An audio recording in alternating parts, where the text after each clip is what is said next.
Welcome back to Celebrity Radio. It's Alex Belfield talking to some of the world's biggest stars and some of my favourite people, and we've certainly got one for you today. The Drifters are, well, the band behind some of the most glorious songs of our life, the soundtrack of our life indeed, and they're coming back in 2018. The original cast return on the 20th of September to the O2 to the Indigo for a live performance with the original Atlantic Bell Arista Epic recording artists joining back together to recreate that wonderful sound, led by Butch Leake, who joins us on the phone now. How you doing, Butch? I'm fine, Alex. How are you? I'm really good, mate. And I tell you, what's great about you is you get to stand on a stage and sing these songs. Every single one's a hit, isn't it? Yeah, just about.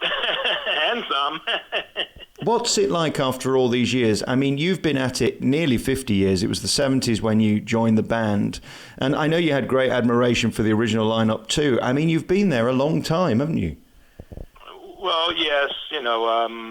I was there particularly with the, legendary Johnny Moore. He taught me a lot during those years. And, I've been around for, at least the main part of the Bella Arista period. Mm.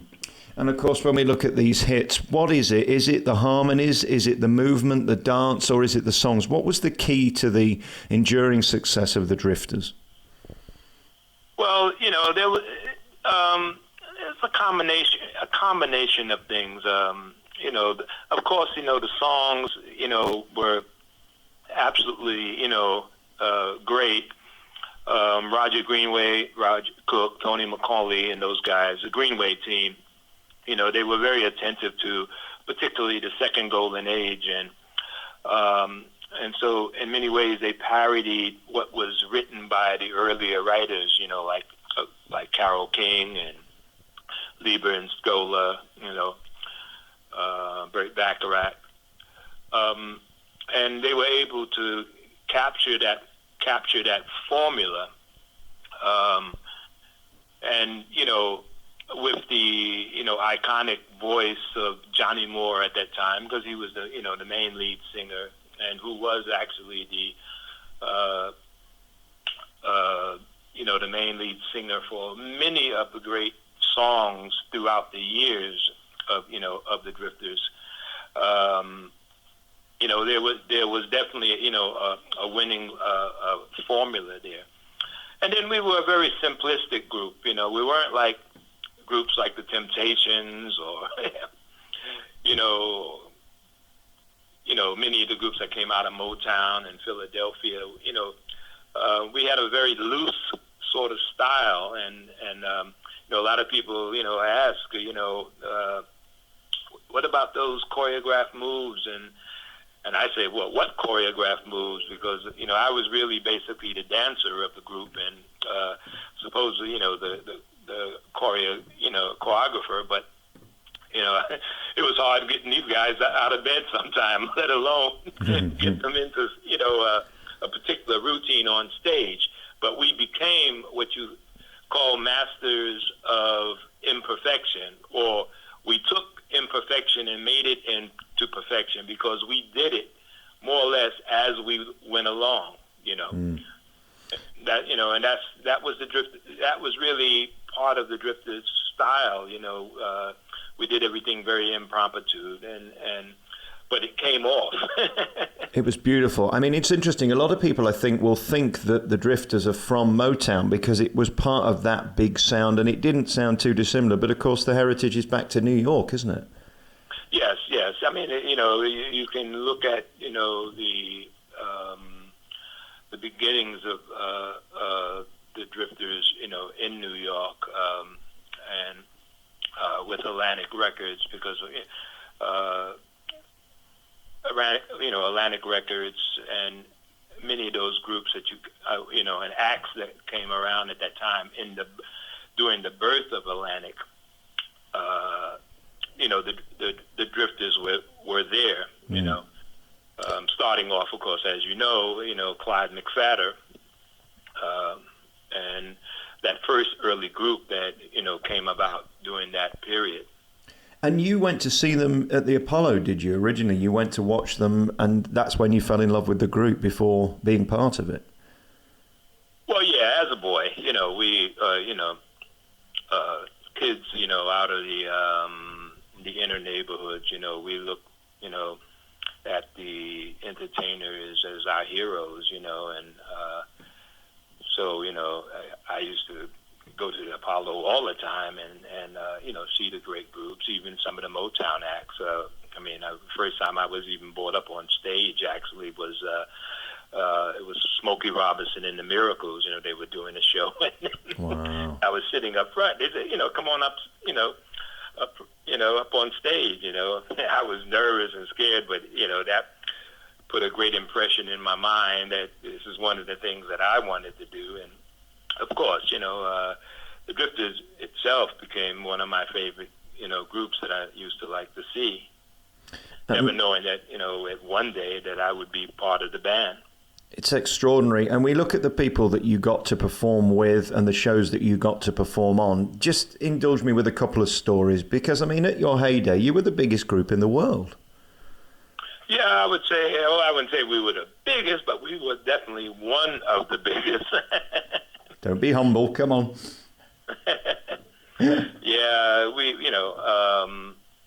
but, we, the members today, all, long-standing members, recording members with the, the band. Rick Shepherd, who comes out of the latter 60s period. He was there from 66 through,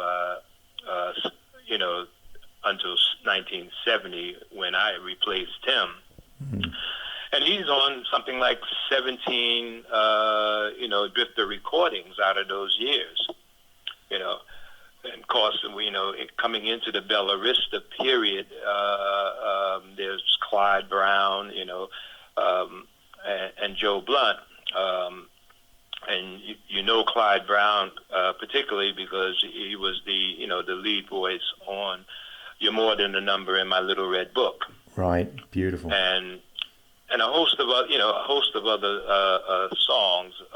And both those members, Joe, obviously he replaced me, but they all came in on the latter part of the Bella Vista period, and then the group went over to Epic Records during the latter part of the 70s and 80s. And there were a bunch of songs that came out through them, which were really great tracks. And we are planning on doing some of those that didn't even make it, but they were really great songs. So we have, this is a solid lineup of members, who are, the solid recording members. And there's only actually 6 recording members left in this day and time. The other 2 are Bobby Hendricks and Charlie Thomas, who sang along with Benny King. Yeah, I was looking at the history with Benny King right at the beginning. An extraordinary singer too. I don't know whether you agree with me, probably Stand By Me, the greatest song ever, the greatest soul song ever. Yeah, well, that's a definite. We were all surprised. It was great to see it. Doing the royal wedding and used during the royal wedding, and so I think that was a great tribute, to the man, and I knew him very well, and he's just a wonderful, down to earth, person, Tell me about recreating these songs. I've tried to do a couple of them at karaoke, and they're not easy. Even Save the Last Dance for me, it goes very high, it goes very low, up on the roof. These are almost falsetto, some of these songs, aren't they? They're not easy. Well, yeah, I would say some of them, but for the most part, the songs like Up on the Roof and Save the Last Dance for Me, and they're I find them very pretty easy to sing, because they were when they were done in a very comfortable key. So any of the guys can sing them, those songs. Now there are some songs, that that do go through the roof, and only because when Johnny was singing them, he had such a outstanding, tenor voice, and he could hit notes, sometime that were going through the roof, and and it's funny, when I first joined the group back in 1970, early 1970, I was 20 years of age, and I had such a high voice. My voice actually was higher than Johnny's, and he looked at me and said, "Oh, you can't sing higher than me," Wow. But that's changed over the years. But yeah, for the most part, you had a lot of songs that I find pretty easy to sing. But there are some that, like you said, can be strange. And they're also instantly recognizable. Saturday Night the Movies, we don't need to get more than 3 seconds into that and we know what it is. You're More Than a Number. I mean, these songs, a lot of the songs were fabulous. just like that, Kissing in the Back Row of the Movies, There Goes My First Love, Up on the Roof, you can go right down the list. They were typical songs that, and going back to that earlier question that you asked, what made the group so great in that word. The songs were the kind of songs that you can identify with, just what was going on in your life during a certain period. Under the Boardwalk, everybody knows what they were doing when they were right. Save the Last Dance for Me. I mean, you just can go down the list. And when a lot of these songs were written, especially back in, the 50s, many of the groups, when they put the groups together, they designed it with a special style. So when you listen to groups like, the Coasters, for instance, I think we all remember the Coasters, when they were singing Yakety Yak and right. Poison Ivory. It was typical that group. They would, and you knew those songs. Yep. You heard it. Whoever sang it, you always knew. Oh, that was the Coasters. The Shirelles, the same thing. Oh, absolutely. Yeah, these songs were written for these particular bands, and the stories were told, with these bands. So it was stamped. The songs were stamped, and no matter whoever does them, you'll always go back to the original people. Tell me about standing on the stage in 2018, some 50 years after you first recreated these songs. What is it like? Is it still invigorating, exciting? Is it like putting on an old pair of shoes where it's just being back at home? Yes, I mean, it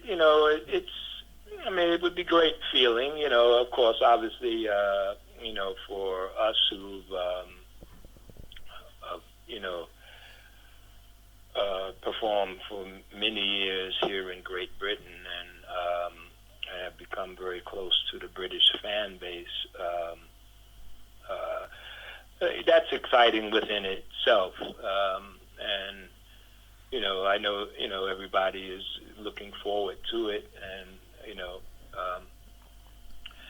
and it's just a good feeling to get back to, your home. This is like home for us, and particularly for me, it's really home because I do live in the UK. And, so, I've always been very close to, to the fan base and to the public in general. This is my favorite place, and I love it here. It's interesting. I was talking to the Osmonds just a couple of weeks ago in Las Vegas, and the brothers were over here last year. And again, the popularity of this type of music outweighs America at this point. It's extraordinary how we have such affinity with it and such love for this music. Well, it's and really, it's it's kind of been that way. I mean, for many years. I mean, we were able to survive and work, here because the music never went anywhere. They embraced it, and I mean, in general, non-like America, there you're good as your last hit record that you had. So, if you had one out, you better be sure to, have one coming out the next month or the next year or whatever, because they quickly forget about you. That's right. That wasn't the case here in the UK. They embraced, the music, and, you could always come here and perform and work, and, regardless if you had a current song out or not, they always embrace the music. And so that's the one thing that, that I've always liked, is that real, close harmony that we had with the British public. And I would say most entertainers that have come over here have embraced, the British public and the European public, as a whole, and